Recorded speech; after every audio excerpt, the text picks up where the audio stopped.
अगर आप खेसारी लाल के फैंस देख रहे हैं इस वीडियो को, तो अगर आप कुर्सी पर बैठे हैं तो कुर्सी के बेल्ट बांध लीजिए, क्योंकि आज आपको झटका लगने वाला है। अगर खेसारी लाल के फैंस हैं तो इस वीडियो को स्किप मत कीजिएगा, पूरा वीडियो देखिएगा और पूरा वीडियो देखने के बाद आप लोग कमेंट करके बताइएगा कि गलत हो रहा है कि सही। तो चलिए वीडियो स्टार्ट करते हैं। खेसारी लाल का जो गाना आया था डबल खिड़की, वो ब्लॉक हो चुका है या ब्लॉक कर दिया गया है कि ये प्राइवेट कर दिया गया है, ये मुझे अभी तक पता नहीं है।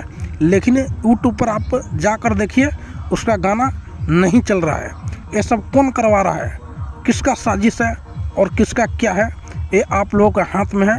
अगर खेसारी लाल के आप सच्चे वाले फैंस हैं, देखते हैं आज इस वीडियो पर कितना कमेंट आता है। अपना ढेर सारा प्यार आशीर्वाद खेसारी लाल पे बनाए रखिएगा।